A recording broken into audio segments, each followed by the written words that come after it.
Abdullah ibn Shaddad, rahimahullah, he narrates that one day I came to Salatul Fajr, and I came very late, so I was in the very back rows of the Salah. And it was during the Khilafah of Umar ibn al-Khattab radiyallahu ta'ala anhu. So he walks into the masjid of the Prophet sallallahu alaihi wasallam to pray behind Umar ibn al-Khattab radiyallahu ta'ala anhu. And he said, I came late, so presumably in the second rak'ah, all the way in the back row. And he said Sayyidina Umar radiyallahu ta'ala anhu was reciting Surah Yusuf that day. And he said that he started to recite, إِنَّمَا أَشْكُو بَثِّي وَحُزْنِي إِلَى اللَّهِ, that verily I complain of my grief and of my sadness only to Allah. And he said he started to cry so loud that I could hear him all the way from the back row. SubhanAllah, no speaker system, no nothing. I could hear him weeping all the way from the back rows.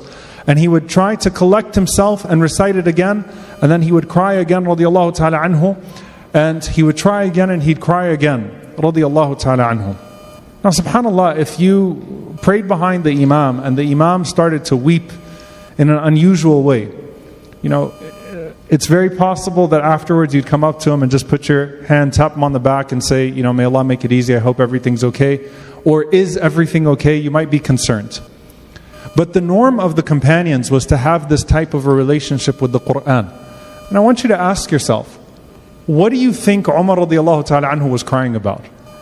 Was he crying about Yaqub alayhi salam, the pain of Jacob with his son Joseph, with Yusuf alayhi salam, and just the moments of Surah Yusuf that are so personal? Was he crying because he was thinking about something with the Prophet sallallahu alaihi wasallam? Was he perhaps still grieving the death of the Prophet ﷺ? And we know that he always was grieving the death of the Prophet ﷺ all the way up until his own death. Did something happen to Umar radiallahu ta'ala anhu to where that ayah was hitting him in a particular way? Did one of his children become sick?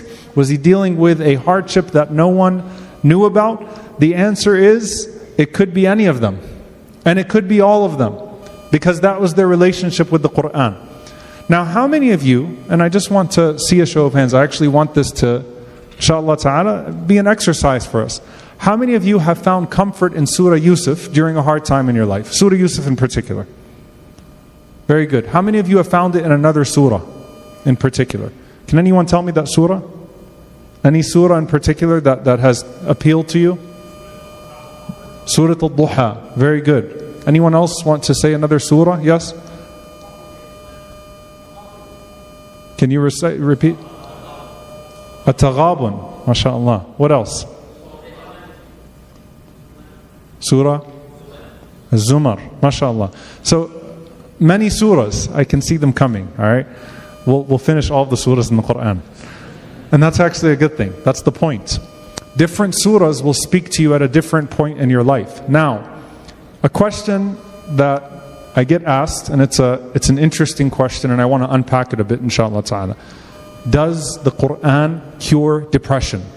You know, right now we live in a world where mental health has been put front and center, especially in the wake of a pandemic. And these questions about mental health and depression and emptiness and grief. And it forces us to really dig deep and to look for solutions. And may Allah subhanahu wa ta'ala make it easy for everyone who has been struggling in whatever way they have been. Allahumma ameen.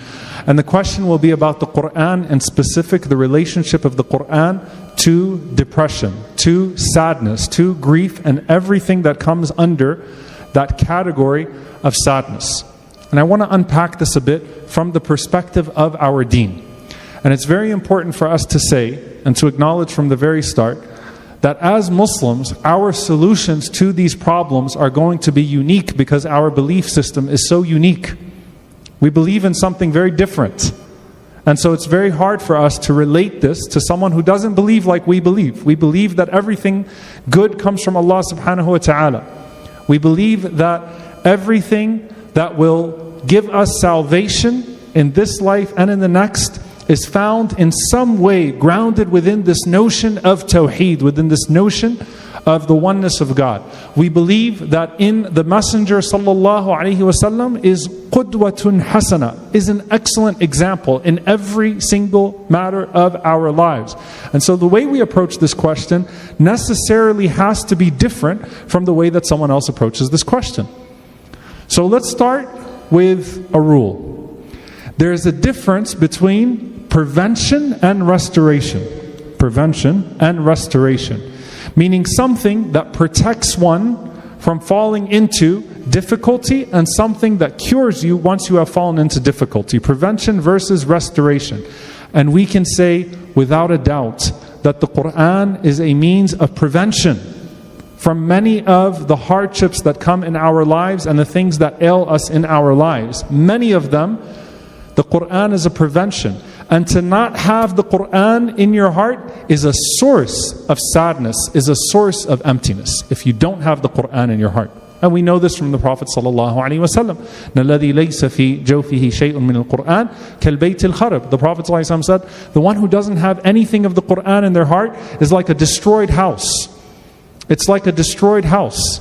And so if you go to a destroyed house and you try to fix one wall or put up one stick, you're still dealing with a house that is destroyed. The Quran is the source of our collectiveness, of our togetherness in the first place. It's the first foundation of that. And so the Quran is a source of fulfillment. The Quran is a source of meaning. And certainly much of what can cause sadness and emptiness is a lack of clarity and a lack of purpose. And the Quran gives a strong sense of clarity and a strong sense of purpose to us. A strong sense of fulfillment. And so at that level, the Quran is a foundation for meaning. And meaning is a foundation for happiness. Let's start with that. Then you go to the question of restoration. A cure. Allah subhanahu wa ta'ala describes the Quran as shifa'un lima fi as-sudur, as a cure for that which is in the chests. So the Quran is a cure. Now, is the Quran a cure for a physical illness? If a person is physically sick, is the Quran part of a cure for that person? Yes. Reading Quran on a person, part of ruqya, it's part of a cure. The Prophet ﷺ even allowed for Sa'd ibn Abi Waqqas radiallahu ta'ala anhu to read Surah Al-Fatiha upon a non-Muslim chief, and it cured him from a physical perspective. Now here's where it becomes a very important question as well. Because there's a difference between saying that the Quran is the cure, a cure, and being dismissive of other ways in which we also strengthen ourselves. Is it impermissible to take medicine while you read the Quran on yourself as you're physically curing yourself? No. So there's a difference between saying to someone that the Quran is a cure, read Quran on yourself, drink from this water, read the ruqya on yourself, and just do that and don't take any medicine, don't do anything else for your physical health, and dismissing the Quran altogether. The Quran is shifa'un lima fi as-sudur. The Quran is a cure for what is in the chest.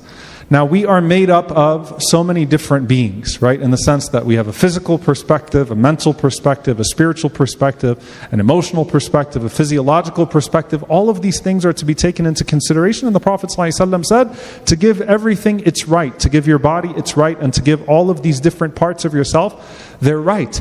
And so that's why the ulama mentioned, Ibn al-Qayyim rahimahullah ta'ala approaches this in the same way from a physical perspective. The Prophet ﷺ saying to a woman who was complaining of sadness to use talbina, which is boiled barley. And he said sallallahu alayhi wa sallam, تَذْهَبُ بِبَعْضِ الْحُزُنِ, that it does away with some of your grief. So a prophetic medicine without any of the side effects and things of that sort, meaning that it establishes a permissibility. It establishes the permissibility of other methods. This is not an open door, by the way, for all of the antidepressants that are out there and the quick overdiagnosis that also exists within this field.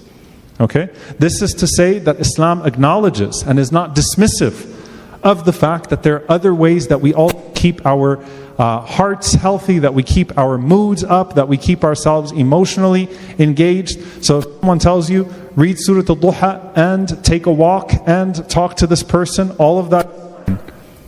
But for the Muslim, the Quran is fundamentally part of that alleviation. You understand the Quran is fundamentally part of that process, at the prevention level and at the restoration level. And to neglect it is only to your own detriment. So no, you don't come, someone comes to you and says that, I'm feeling this, and you neglect everything and say, just read Surah Duha and it'll go away tomorrow. No, but you also look towards the Quran as a means of that elevation, as a means of that alleviation of a person. And that's fundamental to us. And I actually want you, subhanAllah, think about this powerful dua from the Prophet ﷺ. And Ramadan is a time to memorize dua. As Shaykh Yasir has been doing every day after Salat al-Asr, going over some of the du'as from the Sunnah, some of the supplications from the Prophet Muhammad, peace and blessings be upon him.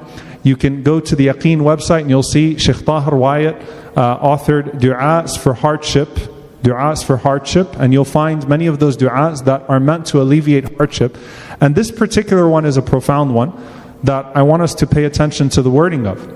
The Prophet ﷺ said, no one says this du'a except that Allah subhanahu wa ta'ala turns their gham, turns their hardship, their distress into farha, into a sense of happiness. So Allah Azza wa Jalla changes their condition as a result of this dua. And he taught the Sahaba to say this dua frequently.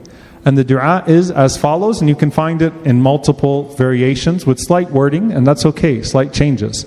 Allahumma inni abduk. Can you repeat after me? Allahumma inni abduk, ibnu abdik, ibnu amatik, nasiyati biyadik, madin fiya hukmuk, adlun fiya qada'uk. So I'll cover the first part of this. Allahumma inni abduk, oh Allah, I am your slave. Ibnu abdik, the son of your slave. Wa ibnu amatik, the son of your female slave, meaning a woman. The son of a male and a female slave of yours, oh Allah. Nasiyati biyadik, my forelock is in your hands. Madin fiya hukmuk, adlun fiya qada'uk. Your judgment concerning me will pass as it has been affirmed, and your decree concerning me is just. ماضٍ في حكمك عدل في قضاءك أسألك بكل اسم هو لك. Can you repeat it after me? أسألك بكل اسم هو لك سميت به نفسك أو أنزلته في كتابك أو علمته أحدا من خلقك أو استأثرت به في علم الغيب عندك. Oh Allah, you're saying, أسألك بكل اسم هو لك, I ask you by every name that belongs to you. سميت به نفسك, that you named yourself with. أو أنزلته في كتابك, or you revealed. أو علمته أحدا من خلقك, or you taught one of your creation. أو استأثرت به في علم الغيب عندك, or you kept with you, concealed in the unseen. أن تجعل القرآن ربيع قلبي. أن تجعل القرآن ربيع قلبي ونور صدري وجلاء حزني وذهاب همي. I ask you, O Allah, to make the Quran the spring of my heart, the light of my chest, the reliever of my grief, and the reliever of my distress. Grief, huzn, means the grief that comes before. Ham means the stress, the anxiety of what is to come. The Prophet ﷺ taught the Sahaba to say this dua. And what I want you to understand is that the dua has meaning. It's not just an empty dua that you just read. No, but the Prophet ﷺ is specifically asking Allah to make the Quran the greatest source of relief in a person's life. The greatest source of cure in a person's life. And I challenge each and every single one of you.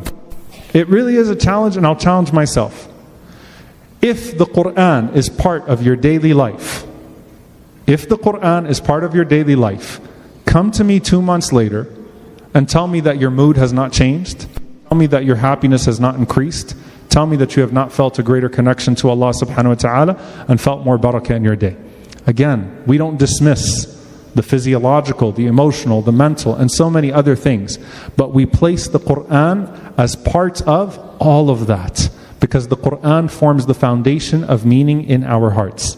And so every single day after, even if it's going to be 2 pages a day, if you start your day with it, 5 pages, maybe 10 pages, maybe you can start doing a juz every single day. Allah knows best. But if you start your day with it, watch what happens to your life. And you'll find that it transforms it in a way that a house is being built inside of you, to the contrast of what the Prophet ﷺ described as a destroyed home. And subhanAllah, I'll also say this in conclusion, that you'll find that when the ulama spoke about the Quran and different surahs that help them through their difficult times, the Quran speaks to every circumstance with both the voice of God as well as the actions of those that are most pleasing to Him. Meaning what? You have Allah subhanahu wa ta'ala's analysis of every circumstance. Someone who's lost, someone who's going through difficulty, someone who's going through hardship, someone who's at the top, someone who's at the bottom. And it gives you the response of the most beloved people to Him. So none of it is going to be irrelevant to this discussion. So you might find Surah Yusuf at one point in your life. You might find Surah Al-Rahman is what your heart needs in this moment. You might find Surah Al-Duha. You might connect with parts of the Quran that you were unfamiliar with. But now because you're reading it regularly, bi'idhnillahi ta'ala, you're finding a connection and inshaAllah ta'ala, a means by which the fog clears. Clarity is so important to a person who needs to proceed through this life. Clarity. The Quran gives you clarity, and it has miracles embedded within it that no book of science is ever going to be able to capture. May Allah subhanahu wa ta'ala make the Quran the spring of our hearts, the light of our chest, the reliever of our grief, and the reliever of our distress. Allahumma ameen. Jazakumullahu khair. Wassalamu alaikum wa rahmatullahi wa barakatuh.